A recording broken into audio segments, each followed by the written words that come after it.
Standarnya seperti apa? Standarnya ada di modul ya. Dibaca aja. Yang berikutnya apa?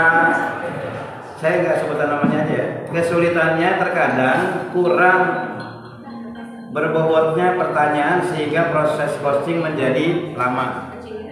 Ya. Kesulitannya terkadang kurang berbobotnya pertanyaan sehingga proses coaching menjadi lama, jadi muter-muter kali ya. Kayak kalinya gitu. Hal yang sulit dalam proses coaching adalah membuat pertanyaan berbobot.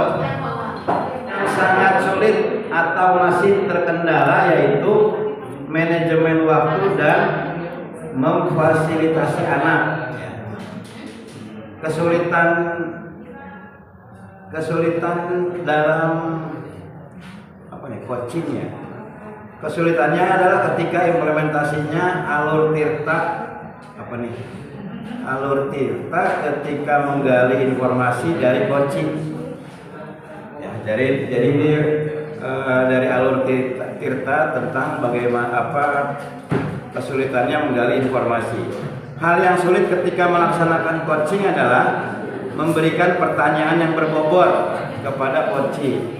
Pertanyaan yang berbobot hampir semuanya pertanyaan berbobot, menggali informasi, menanyakan kepercayaan coaching. Masih ada bagian yang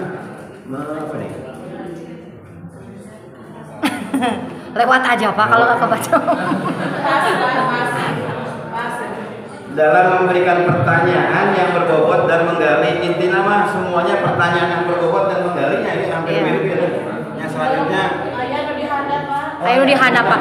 Pokoknya di awal sadaya Bapak. Ya potensi berbobot kan. Proses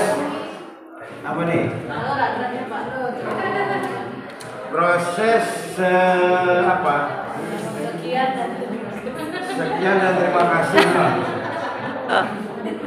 Coaching dianggap berhasil. Mengukur yang sulit itu bagaimana caranya mengukur proses coaching dianggap berhasil.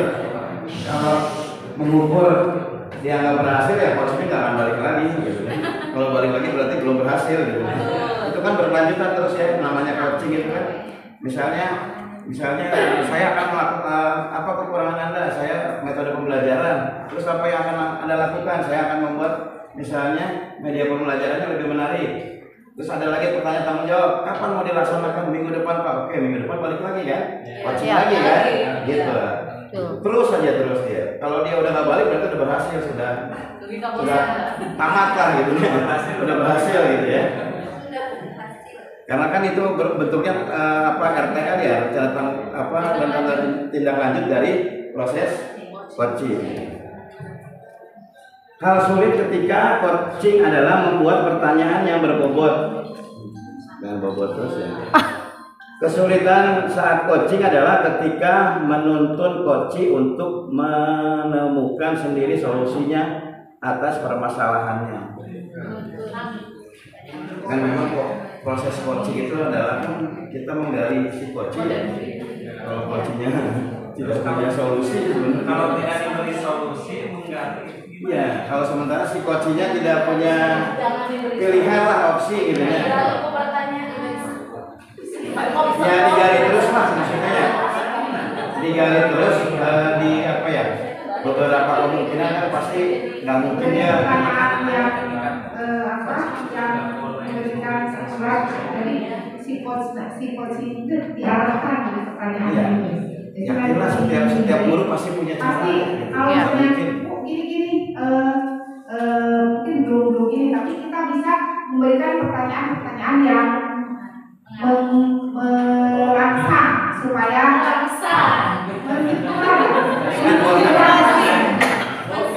coachingnya tadi kan ini mungkin ibu harus ini itu kan memberi saran. Kalau tadi itu tidak boleh memberi saran. Tidak boleh memberi saran. Kita menggali dari jadi ketika potensinya jawabannya belum ini kan di pertanyaan itu lebih diarahkan lagi gitu. Jadi bukan solusi juga dari coaching. Kadang-kadang jadi bertanya balik. Iya, seperti itu ya yang saya alami. Balik terusnya tanya-tanya.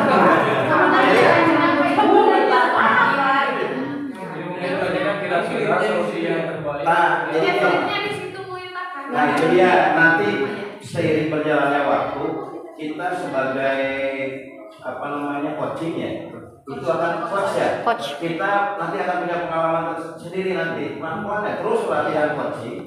Jadi nanti secara spontan kita tahu pertanyaannya itu apa nih. Ketika coachingnya menjawab seperti ini, kita akan mengalir ya gitu aja pertanyaannya. Pokoknya sampai terangsang gitu ya Pak. Ya sampai terangsang ya. Pembicaraan. Pengalaman saya dari pengalaman coach. Pengalaman saya belajar coaching ini ya kan menimbulkan pertanyaan-pertanyaan. Jadi teman nanya tapi kita balik nanya gitu. Dan kebiasaan itu kan kebawa ke rumah. Sampai di rumah tuh si anak pun nanya, kita tuh nanya lagi, cepet mama, apa harus gimana gitu nanya. Jadi kebiasaan kita nyetel loh, jadi sering belajar ini gitu ya, belajar cara coaching. Jadi ke bawah ya, jadi kalau ada yang nanya kayak gitu kita nanya lagi. Gitu. Kamu nanya. Ya kamu nanya gitu. Ya, ibu tinggal diatur di konfigurasi, di setting jadinya. Oh, sini setting.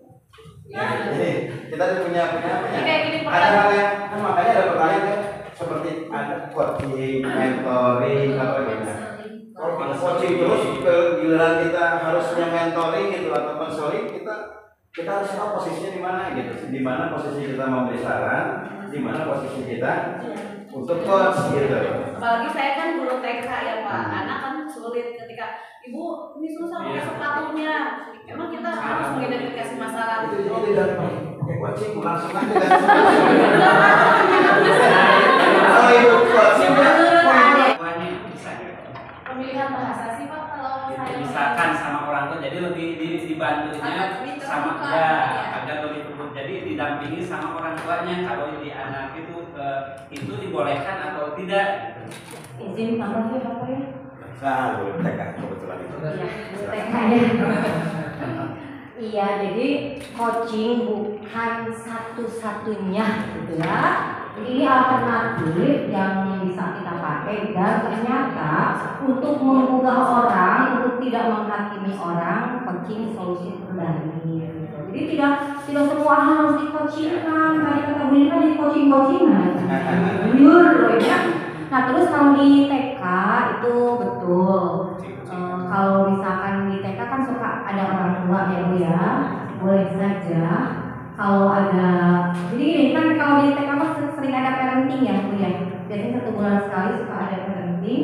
Nah bisa diomongkan terlebih dahulu di acara itu bahwa mama atau bunda di minggu ini atau misalkan parentingnya sampai sekali anak-anak kita akan dilakukan seperti ini omongkan dulu aja. Nanti kita akan praktek coaching ya Bapak Ibu ke anak-anak, boleh seperti itu. Nanti supaya orang tua sedikit-sedikitnya melatih anak di rumah gitu. Ya seperti itu. Jadi pas di sekolah udah kagetin, tapi hari final pakai sepatu mah kedah mau coaching. Ya, maksudnya gini Bu, dari pembelajaran coaching ini saat yang saya alami, jadi ketika ada emang coaching memang masalah kan misalnya tapi kalau kebiasaan untuk menggali potensi ketika anak ada masalah memang ternyata bisa loh ya kayak gini karena kita gitu bukan maksud harus ditemani sama orang tuanya dan bukan coaching yang sama mereka cuma untuk menggali supaya anak punya solusi sendiri ya dari anak langsung mana tuh ibu kan kalian langsung gitu ngalatin Udah semua sudah praktek coaching ya. belajar coaching Jadi ke rumah dulu ke bawah-bawah katanya Pak. Banyak yang di rumah ketika mama gini punya teh asa aslinya masakan teh. menurut Bapak gimana kalau sakit kemarin gimana di mana Betul. Ya, masih ada Bapak? Masih ada? Iya. Lanjut lagi ya. Sok. Baik. Di sini ngaos ke kumaha. Hal yang sulit ketika coaching adalah membuat pertanyaan yang berbobot sama seperti di atas. Kesulitan saat coaching adalah ketika menuntun coaching untuk menemukan solusi sendiri atas permasalahannya. Kesulitannya adalah menuntun coaching untuk menemukan solusi sendiri dari permasalahan. Berikutnya adalah kesulitannya adalah memotong pembicaraan, memberikan arahan. Oh berarti ibu sering, ibu bapaknya Lah potong-potongan, Pak. sering potongnya Pas. ya seperti tukang jaga modelnya. Dan memberikan arahan yang tadi tidak boleh memberi arahan atau solusi. Godaan. Tadi sudah merangsang, sekarang ada godaannya. Godaan dari rangsangan.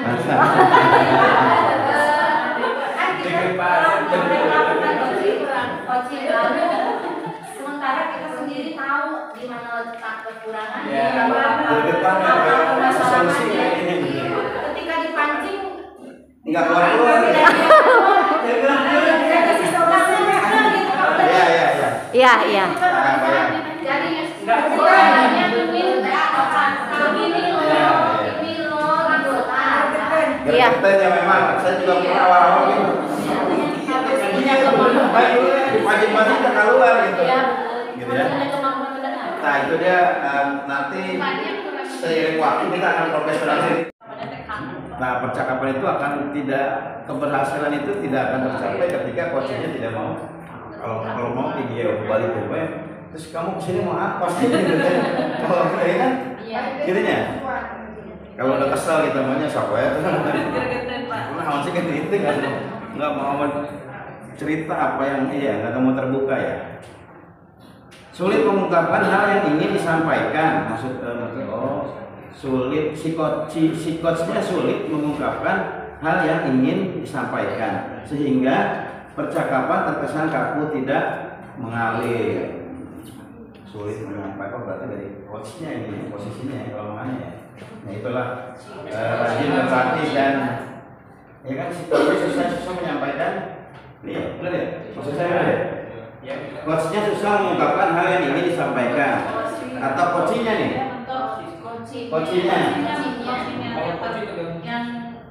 yang introvert tadi yang sehingga sulit mengungkapkan hal yang ingin disampaikan sehingga bahasanya atau pakai bahasa isyarat mungkin yang memang itu apa ya kendalanya memang di sana. Guru juga ada yang introvert ya Pak. harus penuh kasih sayang. Nah, untuk membuat orang terbuka sama kita kan memang banyak caranya. Pendekatannya itu mungkin diajak ngobrol, dibelokkan atau diarahkan ke dia itu sebenarnya kemana sih? Yakin setiap orang pasti punya hobi atau kesukaan, meskipun dia introvert itu sebenarnya kemana, misalnya suka apa gitu ya, olahraga, ajak ngobrol lah, belokkan ke olahraga. Ketika sudah bakso, ya coba nggak bakso lah. Nah begitu nggak bakso pasti kan terbuka mungkin. Jadi ya apa nama approach-nya, pendekatannya masing-masing di setiap orang ya. Sulit, sulit menciptakan pertanyaan yang berbobot dan selalu muncul keinginan memberi solusi sama seperti itu. Saya Pak, cina saya. Ya itu hampir semuanya memang ketika kita melakukan praktik coaching, masalahnya memang sama pertanyaannya. Ketika coach harus fokus mendengarkan aktif dan kemudian memberikan pertanyaan terbuka yang berbobot. Kembali lagi berlatih terus sering-sering kita coach nanti akan terbiasa gitu. Berikutnya adalah coach ketika coach harus lebih bisa membawa coach untuk menemukan sebuah pola pikir baru. Kembali lagi semua itu pasti perlu proses. Awal memang yang seperti itu tadi bergetar ingin memberikan solusi gitu. Pasti itu kan bergetar pengen kasih solusi tadi dulu lagi ya. Pas bergetar kasih solusi itu yang ini deh Pak. Tapi yang Rangsang, bergetar bergetar. tinggal satu lagi